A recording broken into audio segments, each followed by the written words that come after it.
Hello students. So CBSE 10th standard students. Today I am going to teach you the next lesson of your geography textbook, and the name of the lesson is agriculture.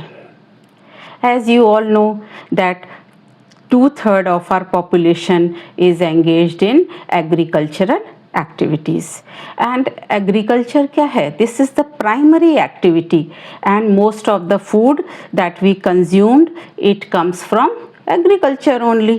सारा खाना जो भी fruits vegetables या जो भी हम consume करते हैं, most of them it comes from farming से ही आता है. एंड एग्रीकल्चर से और क्या होता है? It produces raw material for other industries also. Suppose cotton industry, cotton कहाँ से लगता है? एग्रीकल्चर खेती से आता है, कॉटन प्लांट से मिलता है. Then we have paper industry. Paper कहाँ से आता है? पेड़ों को ही काटते हैं, उससे ही बनता है ना पेपर. तो पेपर इंडस्ट्री हो गई. तो सिर्फ खाना ही नहीं आता है, फूड ही नहीं आता है, इसके अलावा और रॉ मटेरियल भी सब कहाँ से आता है? हमारा एग्रीकल्चर से ही आता है. ठीक है. Now the first point is that is primitive subsistence farming. What is primitive subsistence farming? इसको और क्या कहते हैं? Slash and burn culture. Slash and burn culture यानी कि किसी पैच ऑफ लैंड को क्या करते हैं? क्लियर कर देते हैं, अनवांटेड प्लांट्स को क्लियर कर देते हैं, और वहाँ पे जब खेती और उन सबको जला देंगे तो फिर वो पैच तैयार हो जाता है. किसके लिए? एग्रीकल्चर के लिए. तो उसको हम कहते हैं स्लैश एंड बर्न कल्चर. तो ये है क्या? दिस टाइप ऑफ एग्रीकल्चर और farming is done in few parts of India. इसमें क्या करते हैं? स्मॉल पैच ऑफ लैंड को लेते हैं, ठीक है, और कुछ टूल्स ले लेते हैं, उससे उसको क्लियर कर देते हैं. और ये मॉनसून पे डिपेंड करता है, और वहाँ पे नेचुरल फर्टिलिटी आ जाती है सॉइल में. क्यों? क्योंकि वो एक पैच ऑफ लैंड को क्लियर करते हैं और उसके बाद वहाँ पे आग लगा देते हैं, बर्न कर देते हैं, और वहाँ पे नेचुरल फर्टिलिटी आ जाती है. और वो कहते हैं कि बाकी जो एनवायरमेंटल कंडीशंस है वो भी वहाँ पे सूटेबल रहती हैं. तो जब वो क्रॉप्स उगाते हैं तो बेटा एक साथ बहुत सारी क्रॉप्स वहाँ पे नहीं उगाते हैं. उस पैच को क्लियर करने के बाद फार्मर या तो अपनी फैमिली के लिए क्रॉप्स उगाएगा, या ज़्यादा वो करेगा तो अपनी कम्युनिटी के लिए उगाएगा. ठीक है. तो ये इस टाइप की फार्मिंग में वो क्या लगा देता है? वो पैच क्लियर करके आग लगा देता है, उस पैच को क्लियर करता है, कहता है नेचुरल फर्टिलिटी आ गई. फिर वहाँ पे वो सीरियल्स लगाता है, हाँ, दाल वगैरह लगा लेता है, और उसके बाद किसके लिए उगाता है? वहाँ पे ग्रो करता है अपनी फैमिली के लिए, या तो फिर वो अपनी कम्युनिटी के लिए ग्रो कर देता है. और जब वो देखता है कि सॉइल की फर्टिलिटी अब यहाँ कम हो गई है, एक दो बार उगाने के बाद उसको लगता है हाँ अभी ये पैच में क्या हुआ है? फर्टिलिटी सॉइल की कम हो गई है. तो वो क्या करता है? नया पैच ऑफ लैंड यानी फ्रेश पैच ऑफ लैंड, दूसरा पैच ले लेता है और वहाँ पे फिर कल्टीवेशन स्टार्ट कर देता है. तो कह रहे हैं कि जो लैंड प्रोडक्टिविटी है, यानी कि जो प्रोड्यूस होता है वहाँ पे, जो उगाता है, वो जो भी क्रॉप्स उगाता है, तो वहाँ पे उसकी प्रोडक्टिविटी बहुत जो है लो होती है, थोड़ी सी रहती है, क्योंकि वो फार्मर फर्टिलाइजर्स का यूज नहीं करता है. कोई भी मॉडर्न टेक्निक है फार्मिंग की, उसको यूज नहीं करता है. तो इसके लिए वहाँ पे जो लैंड को क्लियर करके स्लैश एंड बर्न में उसने किया, तो उसमें जो प्रोड्यूस होता है, यील्ड होती है, बहुत थोड़ी होती है, जो उसकी फैमिली या उसकी कम्युनिटी के लिए पूरी होती है. तो इसे कहते हैं, इसके दो नाम हो गए, प्रिमिटिव सब्सटेंस फार्मिंग, या हम उसे कह सकते हैं स्लैश एंड बर्न कल्चर. तो बोर्ड में अगर क्वेश्चन दोनों तरीके से आ सकता है तो आप कंफ्यूज नहीं होइएगा, दोनों एक ही चीज हैं. ठीक है. Now the next point is intensive subsistence farming. अभी मैंने आपको क्या बताया? प्रिमिटिव, जिसको हमने क्या कहा? Slash and burn culture. अब आ जाती है सेकंड है इंटेंसिव सब्सटेंस फार्मिंग. ये कहाँ पे करते हैं? ये इस टाइप की फार्मिंग हम उस एरिया में करते हैं जहाँ जो है लैंड पे प्रेशर बहुत ज़्यादा है, मतलब बहुत ज़्यादा पॉपुलेशन है उस जगह पे. ठीक है. तो वहाँ पे क्या करना पड़ेगा? उन्हें थोड़े से लैंड में ही ज़्यादा उगाना पड़ेगा. ठीक है.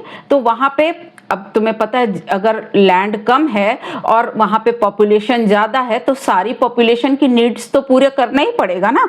तो कहते हैं कि जहाँ पे pressure on land is high, तो क्या करते हैं अब ऐसे में, high amount of biochemical inputs, अब बहुत ही वहाँ पे ज़्यादा फर्टिलाइजर्स यूज़ करते हैं, बायोकेमिकल इनपुट्स को यूज़ करते हैं ताकि वहाँ का प्रोडक्शन क्या हो सके, हायर हो सके, ज़्यादा प्रोडक्शन वहाँ पे हो सके, क्योंकि पॉपुलेशन के हिसाब से वहाँ पे हार्वेस्ट उतना होना चाहिए, नहीं तो सबकी भूख कैसे मिटेगी, सबको फूड कैसे मिलेगा। तो जहाँ पे इतना प्रेशर है लैंड पे वहाँ पे स्पेशली बहुत सारी चीज़ें इरिगेशन करते हैं, बायोकेमिकल इनपुट्स हैं, फर्टिलाइज़र हैं, पेस्टिसाइड्स हैं, सब कुछ डालते हैं वो लोग ताकि हायर प्रोडक्शन हो सके। और ऐसी फार्मिंग कहाँ पे प्रैक्टिस करते हैं, वेस्ट बंगाल में, बिहार में एंड उत्तर प्रदेश में। ठीक है, तो कैसी फार्मिंग हो गई, intensive subsistence farming. Okay, now next third farming आ गई, पहली हो गई primitive subsistence slash and burn culture जिसे हमने कहा, दूसरी क्या, इंटेंसिव सब्सटेंस फार्मिंग, जहाँ पे क्या बायोकेमिकल इनपुट्स या इरिगेशन काय के लिए यूज करते हैं ताकि ज़्यादा प्रोड्यूस हो सके, यील्ड ज़्यादा हो सके या प्रोडक्शन ज़्यादा हो सके। Third is commercial farming. Commercial farming क्या होता है, ये रीजन टू रीजन वेरी करती है। जैसे फॉर एग्जांपल राइस जो है कमर्शियल क्रॉप है, कहाँ की, पंजाब एंड हरियाणा की, पर क्या होता है, बट उड़ीसा में ये क्या है, सब्सिस्टेंस क्रॉप है।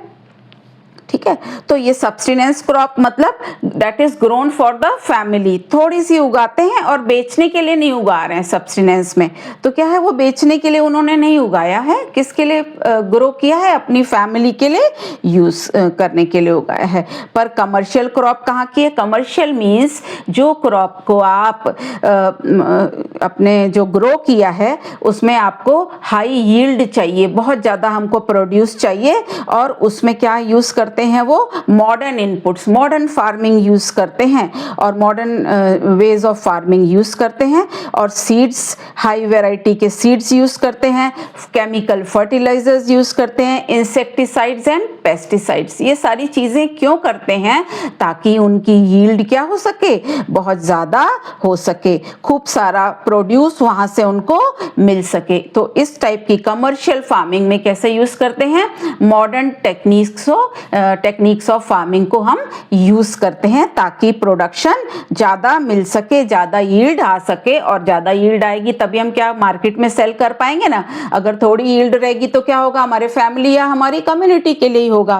पर ओडिशा में राइस क्या है, ये कमर्शियल फार्मिंग नहीं है, सब्सटेंस क्रॉप है, that means they grow for their family and community, थोड़े से लोगों के लिए बस उगाते हैं, सेलिंग नहीं करना है उनको। ठीक है, so this is called commercial farming, जिसको बेचने के लिए वो उगा रहे हैं। Now next comes plantation farming. Plantation farming में हमने क्या बोला कि ये भी एक टाइप की कमर्शियल फार्मिंग है। अभी कमर्शियल वाला आपने देखा, राइस का एग्जांपल मैंने आपको दिया।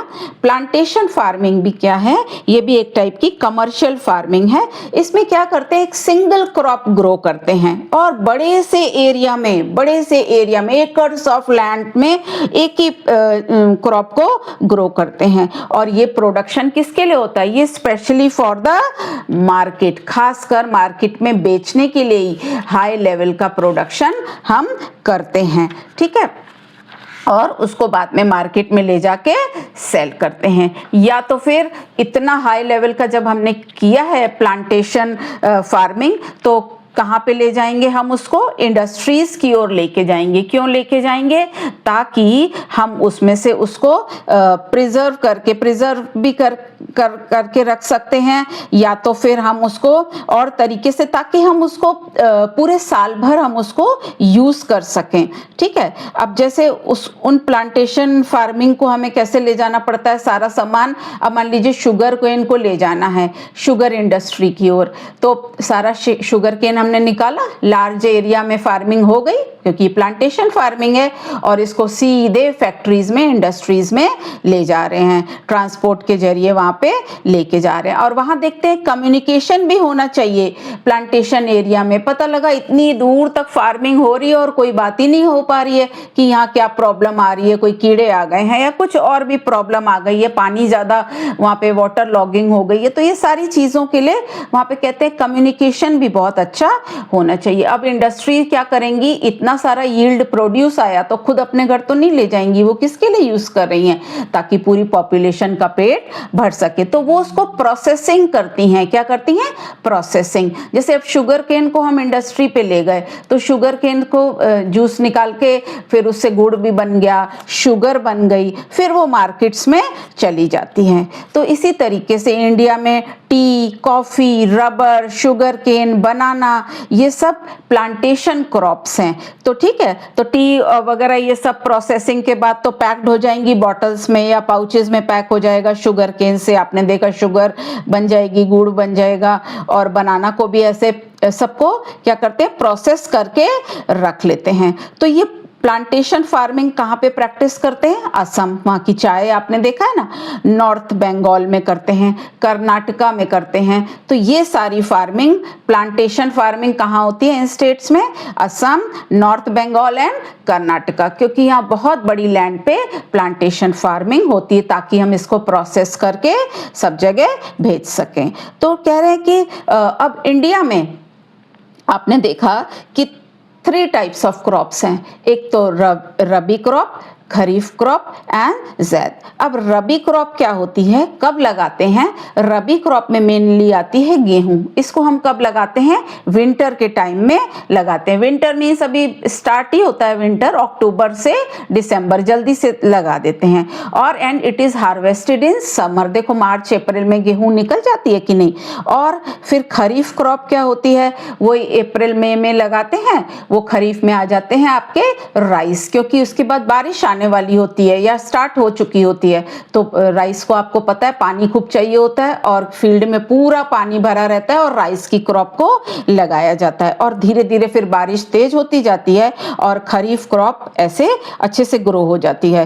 तो खरीफ क्रॉप को हमने कब लगाया? अप्रैल से जून के बीच में लगा दिया। और कब वो फिर हार्वेस्ट हो जाएगी? सितंबर, अक्टूबर या नवंबर में राइस आ जाते हैं मार्केट में। ठीक है, तो ये हो गई रबी। रबी में किसका एग्जाम्पल आप याद रखेंगे? व्हीट का। एंड खरीफ में किसका याद रखेंगे? राइस का। तो आपको सीजन याद रहेगा। ठीक है, अब आपको ज़ैद सीजन कब आता है? ज़ैद सीजन कब आता है? जो रबी और खरीफ के बीच का टाइम है वो सीजन होता है। ये बहुत छोटा सीजन होता है, शॉर्ट सीजन होता है और समर मंथ्स में रहता है। तो उस समय की स्पेसिफिक जो भी क्रॉप्स हैं वो लगाई जाती हैं। अभी कह रहे हैं कि मेजर फूड क्रॉप्स इंडिया में कौन कौन सी होती हैं। जैसे कि राइस है यहाँ पे, व्हीट भी खूब उगता है, मिलेट्स भी उगते हैं, पल्सेस हैं, दालें लगाते हैं हम, टी, कॉफ़ी लगाते हैं। तो ये सब मेजर क्रॉप्स हैं इंडिया की। और कुछ और भी चीज़ें हैं पर मेनली जो है हमारी ये मेजर क्रॉप्स हैं। तो राइस क्या है? पहला राइस, ये राइस में इंडिया क्या है? सेकेंड लार्जेस्ट प्रोड्यूसर है। ठीक है, चाइना के बाद हमारा ही नंबर आता है। और ये कहाँ पे ग्रो करता है? नॉर्थ में या नॉर्थ ईस्टर्न इंडिया में या कोस्टल एरियाज में, क्योंकि आपको पता है राइस में पानी ज़्यादा चाहिए होता है और कोस्टल एरिया में फिर बारिश भी ज़्यादा होती है तो वहाँ पानी भी इजीली अवेलेबल हो जाता है। तो जनरली राइस को वहाँ कोस्टल एरियाज पे या डेल्टिक रीजन्स के पास लगाते हैं। अच्छा, अब व्हीट को कहाँ पे लगाएंगे? जैसे आपने देखा है Punjab, Haryana, Uttar Pradesh and some parts of Rajasthan में तो लगती है व्हीट। पर क्या है, वहाँ पे राइस भी हम बहुत ज़्यादा लगाते हैं। ठीक है, उन्होंने भी अब प्रैक्टिस ये शुरू कर दिया किसको लगाने का, राइस को लगाने का प्रैक्टिस उन्होंने शुरू कर दिया। अब आप कहेंगे मैम इन जगहों में अब पानी तो ज़्यादा नहीं है, फिर क्या करेंगे वो लोग? तो पानी ज़्यादा नहीं है तो उसके लिए कैनल्स बनाते हैं, नहर बना लेते हैं और उससे फिर वो इरिगेशन करते हैं, या ट्यूबवेल्स लगे होते हैं उससे इरिगेशन करते हैं। तो अभी आपने देखा राइस हम कहाँ कहाँ पे ग्रो करते हैं, जो कोस्टल एरियाज हैं या तो फिर बाकी और जहाँ पे पानी ज़्यादा है वहाँ पे लगाते हैं। साउथ में भी ज़्यादा लगता है राइस, क्योंकि समुद्र का पानी तमिलनाडु वगैरह में, केरला में मिल जाता है ना खूब पानी। तो कह रहे हैं जहाँ पे कोस्टल एरियाज है वहाँ लगाते हैं। पर अभी पंजाब हरियाणा जो कि वीट ज़्यादा उगाते थे, अभी उन लोगों ने भी क्या करा है कि राइस को उगाना शुरू कर दिया। पानी को कैसे उसकी नीड्स को कैसे सेटिस्फाई करते हैं, हम उसको कैनल इरिगेशन करते हैं या ट्यूबवेल से हम उसको मतलब यूटिलाइज करते हैं पानी को। ठीक है, अब नेक्स्ट क्रॉप कौन सी है राइस के बाद? इंडिया की वीट है। तो वीट भी हमारा जो है इम्पॉर्टेंट, ये हमारे स्टेपल डाइट ही, हम लोग ज़्यादातर लोग तो रोटी ही खाते हैं ना, तो इसको बहुत हमारे देश में उगाते हैं। और जो मेजर अभी हमने आपको बताया था वीट प्रोड्यूसिंग स्टेट्स कौन से हैं? Punjab, Haryana, Uttar Pradesh, Rajasthan and MP plus Bihar, ये सब स्टेट्स में वीट ज़्यादा उगता है। ठीक है, इसके बाद आ जाइए, अभी आजकल किसका ट्रेंड चल रहा है? सब लोग कहते हैं हेल्थ वाइज जो है क्या खाने चाहिए हमको? मिलेट्स, क्योंकि देखिए डायबिटिक होते हैं तो राइस मना, और वीट में भी वो कहते हैं कि स्वीटनेस हल्की सी रहती है तो डायबिटिक पेशेंट को वो भी मना करते हैं। तो आजकल क्या कहते हैं सभी लोग हेल्थ के लिए मिलेट्स खाना चाहिए। मिलेट्स में क्या क्या आ गया? ज्वार, बाजरा, रागी आ गया। ठीक है, एक तो रफ ग्रेन्स रहते हैं, कोर्स थोड़े से रहते हैं, मोटे पिसते हैं, और उसके बाद उसमें स्वीटनेस इतनी ज़्यादा नहीं होती है, कोर्स ग्रेन होते हैं, पर उनकी न्यूट्रिशनल वैल्यू बहुत ज़्यादा होती है। किसकी? ज्वार, बाजरा और रागी की। ठीक है, तो इसको हमें खाना चाहिए। इसके बाद आ जाता है मेज़। मेज़ को भी, इसका मेज़ के लिए टेम्परेचर कितना चाहिए? 21 डिग्री टू 27 डिग्री चाहिए। ठीक है, और it grows well in old alluvial soil. Alluvial soil आपको पता है कि बहुत ही अच्छी सॉइल रहती है, फर्टाइल रहती है। और सबसे ज़्यादा मेज़ कहाँ पे उगाते हैं? कर्नाटक में, उत्तर प्रदेश में, बिहार, आंध्र प्रदेश एंड मध्य प्रदेश। तो हमको उसको भी खाना चाहिए। नेक्स्ट आ जाती हैं पल्सेस। पल्सेस मीन्स दालें आ जाती हैं। ठीक है, और इंडिया क्या है? बहुत बड़ा प्रोड्यूसर है और कंज्यूमर भी है पल्सेस का। हमारे देश में दाल बहुत ज़्यादा खाते हैं, वेजिटेरियन है ना बहुत सारे लोग, तो प्रोटीन्स कहाँ से पा लेते हैं? दालों से पा लेते हैं। तो हम प्रोड्यूसर तो हैं ही हैं, हम उसके बहुत बड़े कंज्यूमर भी हैं।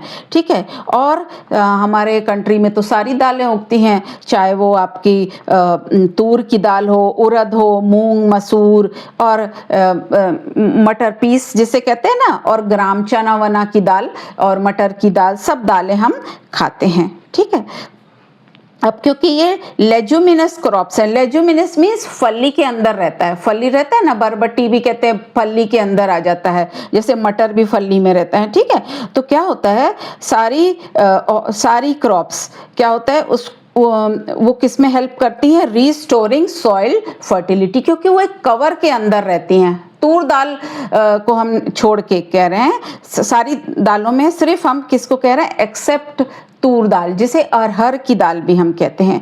ठीक है, तो ये सारी जो फली वाली दालें हैं ये क्या करती हैं? सॉइल फर्टिलिटी को क्या कर देती हैं? उसमें हेल्प कर देती हैं, ताकि सॉइल की फर्टिलिटी बनी रहे। इसीलिए